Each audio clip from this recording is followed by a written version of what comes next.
Salam saudara, kembali kita mengikuti Abam. Selalu kita nantikan, ya. Banyak orang menantikan, ya. Ini kita masuk episode 887. Saya didampingi oleh Bapak Pendeta Dr. Andris. Pak, kita mulai. Siapa? Ya. Pertanyaan dari wanita 48 tahun di USA, Amerika. Amerika, oke. Halo Om Eras dan tim Abam yang saya kasihi. Shalom. Selama 13 tahun bersama suami warga negara asing. Ketika di Indonesia, saya jemaat di Duta Merlin dan Roximas. Sampai sekarang saya masih mengikuti khotbah Om dari Logos dan lainnya. Karena ketika saya mendengarkan khotbah Om Eras, membuat pikiran saya terbuka terhadap banyak rahasia firman Tuhan. Amin. Saya ingin berbagi dengan Om Eras bahwa saya dikaruniai seorang anak dengan special need, kebutuhan khusus. Memiliki kelainan genetik. Sekarang ia berusia 8 tahun dan saya memberinya nama Gideon. Orang-orang Indonesia di sekitar saya berkata bahwa anak saya memiliki kebutuhan khusus karena dosa masa lalu saya. Saya telah bertobat dan memohon ampun atas segala dosa saya. Tetapi saya percaya bahwa Tuhan tidak menginginkan iblis untuk mengintimidasi masa lalu saya. Saya ingin berjuang agar saya, keluarga saya, dan anak saya bisa ke LB3 dan berusaha untuk kesembuhan anak saya. Apakah benar Om bahwa ini terjadi karena dosa masa lalu saya?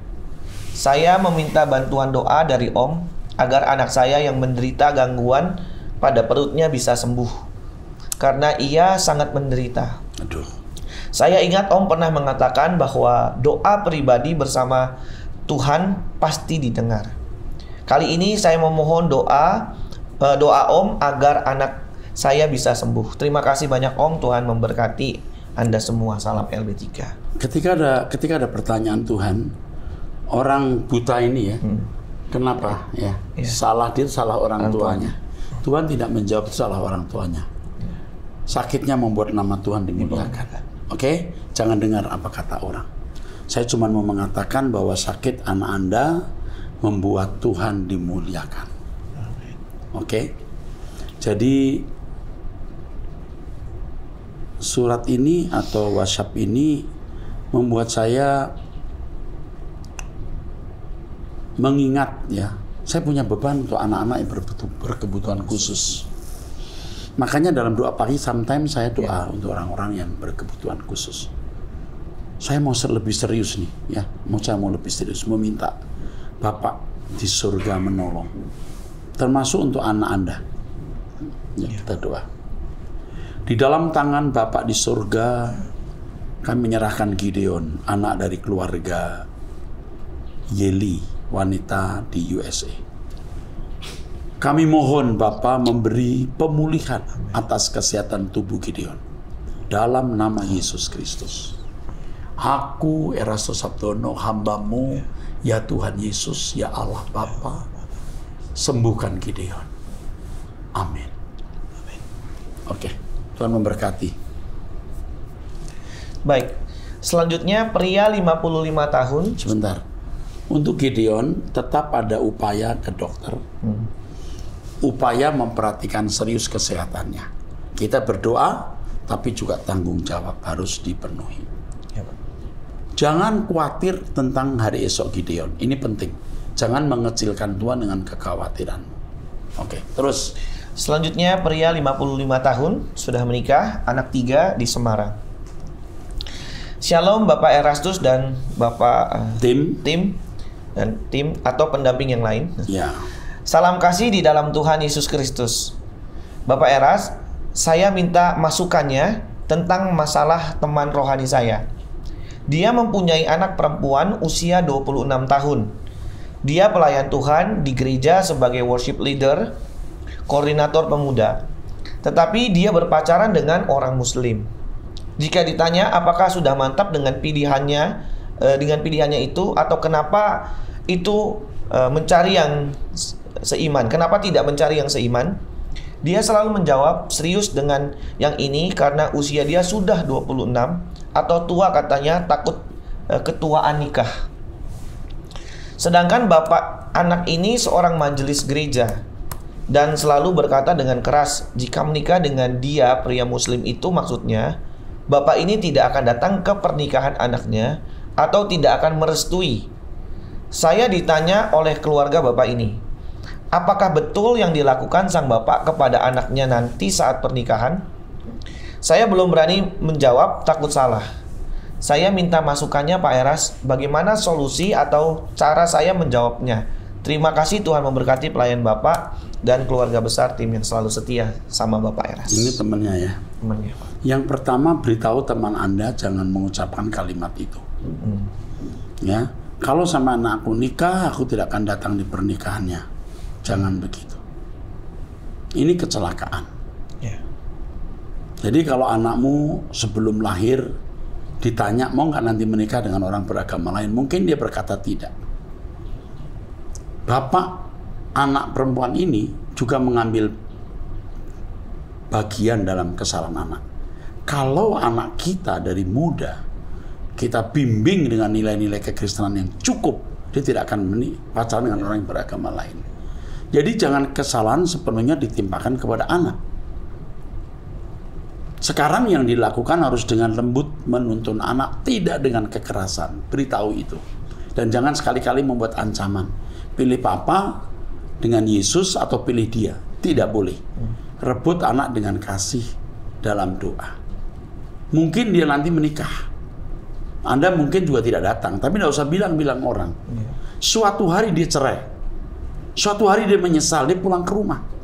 Tapi kalau sudah putus hubungan, satu kali dia cerai, dia cari laki-laki lain yang tidak pulang ke rumah, dan Anda akan kehilangan anak itu. Itu bodoh, tidak bijaksana. Oke? Jadi rebut dengan kasih, bukan dengan kekerasan dan ancaman. Tuhan berkati.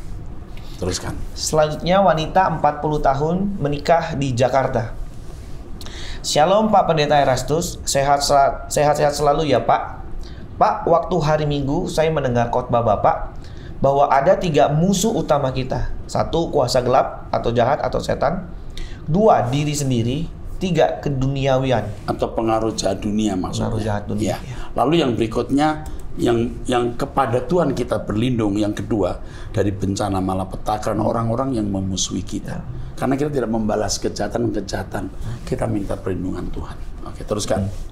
Pak, apakah keberadaan kuasa gelap atau setan itu ada di semua tempat di muka bumi? Atau di setiap hati manusia?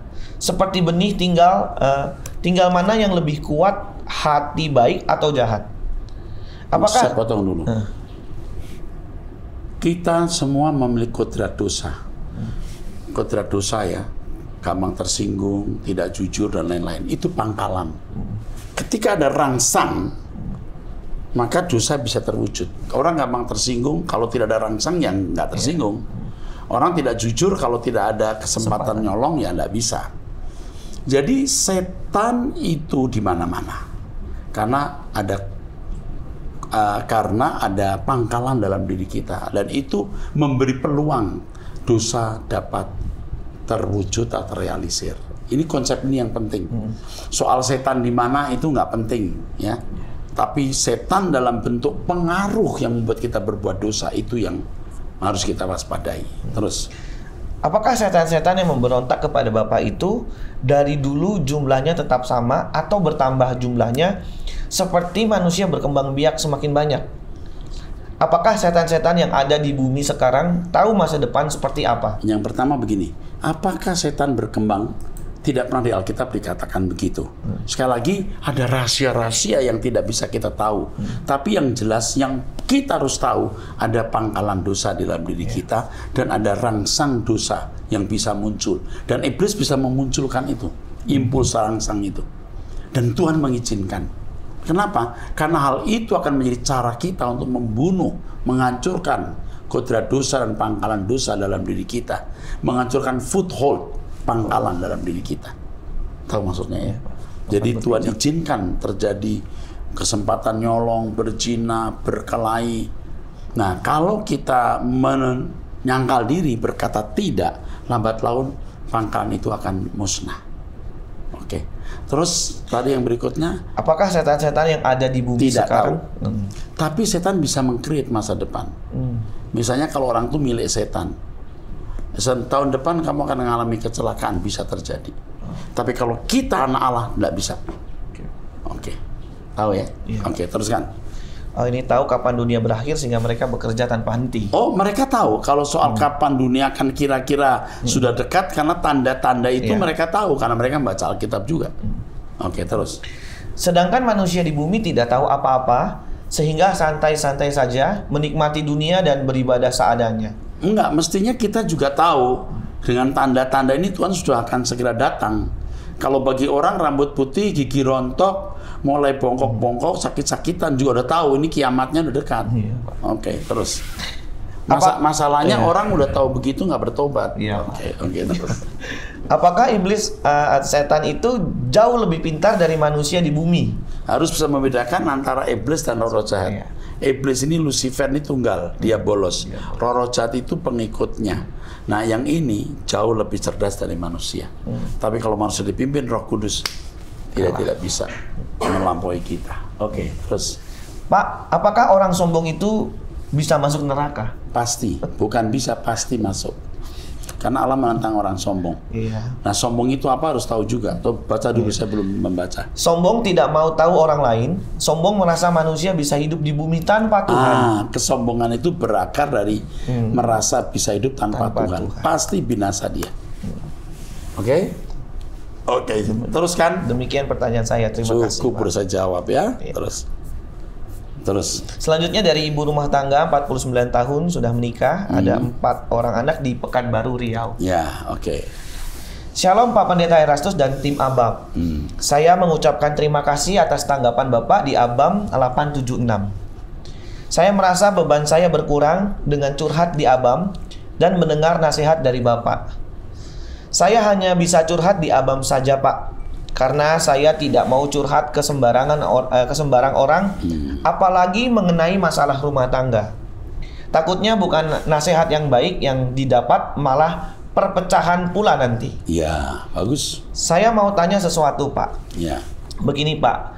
Gereja tempat kami beribadah, setiap kali hamba Tuhan berkhotbah, selalu menekankan masalah perpuluhan, supaya diberkati dan menjadi kaya serta banyak uang, gitu intinya. Salah itu. Ini salah. Gereja seperti ini tidak membawa jemaat ke surga. Salah. Dan inilah yang disebut teologi kemakmuran. Dan lebih buruknya, Tuhan itu diajak transaksional. Kalau kita memberi, Tuhan akan memberikan 30, 60, 100 kali lipat ya. Padahal itu tidak bicara soal perpuluhan, itu soal benih firman yang ditabur. Jadi dipolitisir gitu. Ayat firman yang bicara soal benih kebenaran kok diganti dengan uang, ini kan jadi rusak gitu. Terus, dan orang-orang yang banyak memberi korban ke gereja dan bayar perpuluhan selalu disebut-sebut namanya di waktu khotbah. Padahal hamba Tuhan yang melayani sudah berumur lanjut. Beliau juga menyaksikan bahwa kita harus menjadi kaya, jangan jadi orang Kristen yang miskin. Beliau ingin melihat jemaatnya ke gereja pakai mobil-mobil yang bagus-bagus. Karena saya sering dengar Bapak bilang bahwa masalah perpuluhan itu yang tidak wajib, tetapi semua kehidupan kita milik Tuhan. Kalau di tempat kami, Pak, dikatakan kalau tidak membayar perpuluhan akan kena kutuk, Pak. Akan datang sakitlah, bencanalah dalam kehidupan dan lain-lain yang membuat kita takut, Pak. Tapi kalau rajin memberi untuk pekerjaan Tuhan, akan seperti si Anu misalnya. Bisa beli mobil yang bagus, bisa beli rumah yang besar, dan jalan-jalan ke luar negeri. Jadi hal itu berpengaruh ke anak saya yang laki-laki, Pak. Dia kalau saya ajak ke tempat kami untuk ibadah, jawabnya di sana ngomong uang saja, malas dia ikut kami ibadah jadinya. Saya pribadi memang setiap bulan memberikan perpuluhan dari gaji yang suami berikan. Setelah saya sering dengar ABAM mengenai perpuluhan, saya jadi bingung, Pak. Karena kadang jadi bimbang, Pak. Karena kadang gaji suami pas-pasan untuk kehidupan kami setelah dipotong perpuluhan. Bagaimana pendapat Bapak? Apakah saya terus setia membayar perpuluhan kami atau gimana, Pak? Oh ya, Pak, saya juga merasa sedih karena di gereja kami Bapak dianggap sesat. Waktu dengar di mimbar dibilang gitu, saya bilang dalam hati, jangan dengar setengah-setengah, ikut dong Truth ID. Selalu sehat ya, Pak. Kami masih membutuhkan Bapak untuk membawa kami di jalan yang menuju LB3. Dulu saya seringkali melarang Anda jemaat keluar dari gereja. Tapi kali ini saya harus berkata, Yos keluar dari gereja itu. Sudah ada pemisahan. Terserah saya dianggap merebut jemaat orang, terserah. Tapi saya nggak narik Anda ke GSKI. Keluar dari gereja yang tidak membawa Anda ke surga. Kalau benar saya sesat, pendetamu diberkati Tuhan. Tapi kalau saya tidak sesat, dia akan mendapat perhitungan dari Tuhan.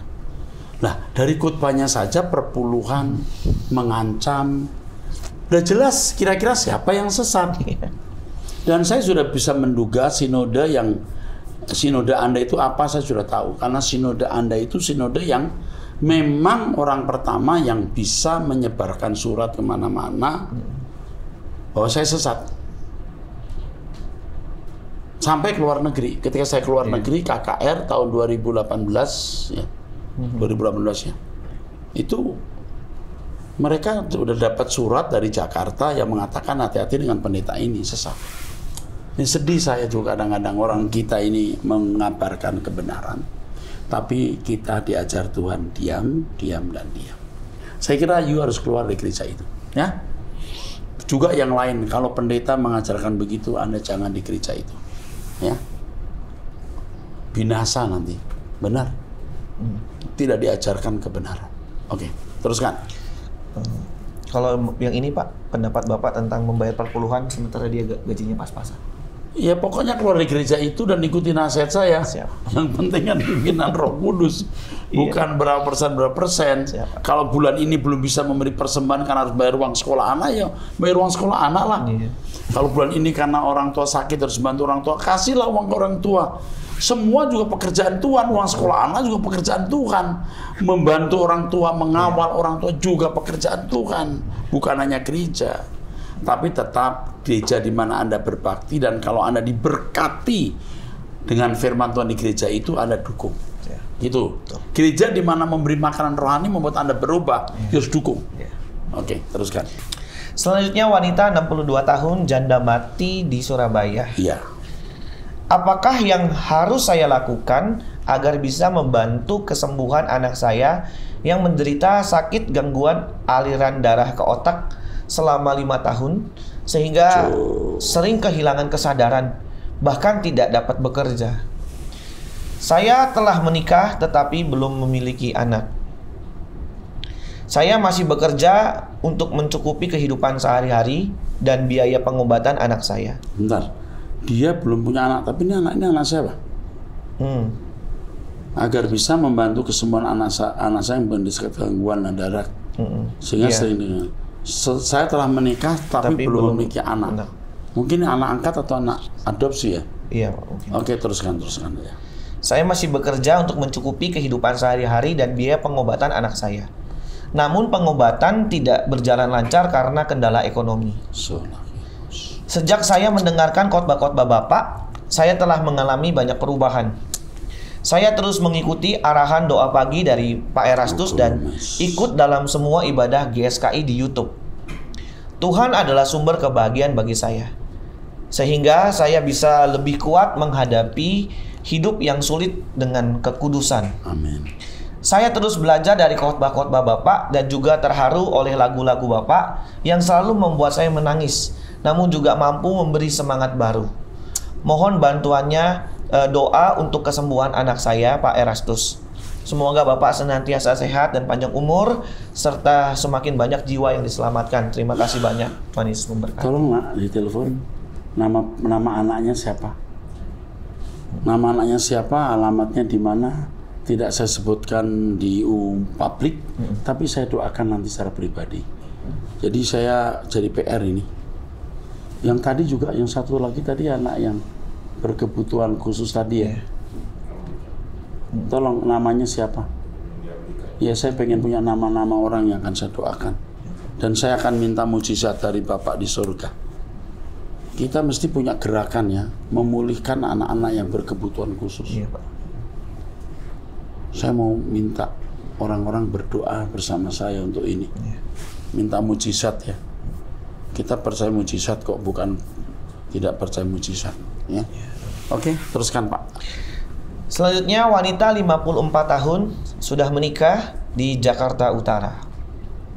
Shalom Bapak, saya seorang ibu rumah tangga berusia 54 tahun.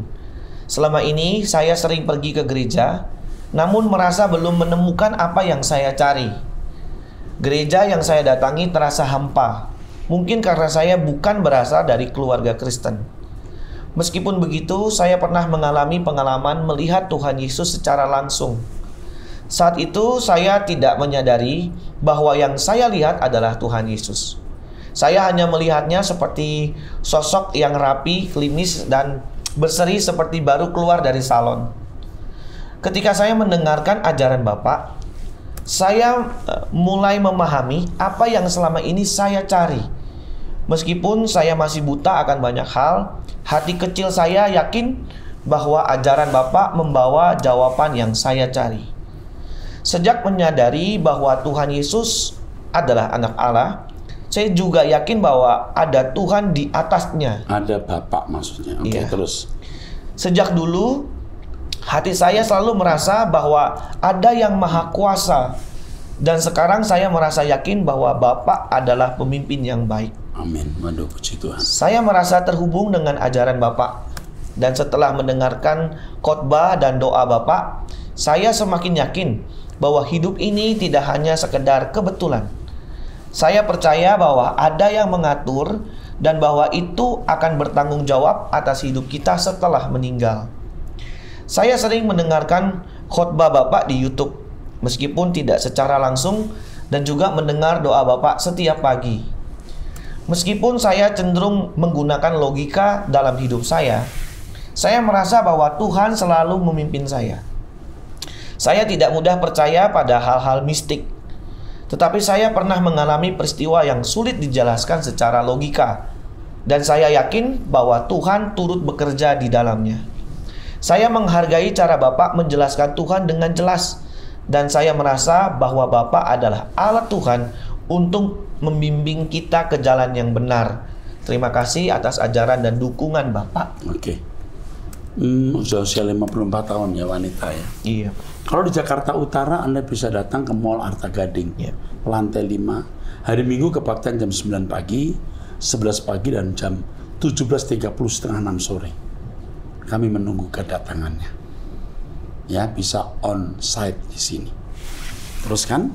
Selanjutnya wanita 34 tahun sudah menikah di Sumut, Langkat Sumut. Langkat Sumatera Utara ya. Iya, Pak. Oke.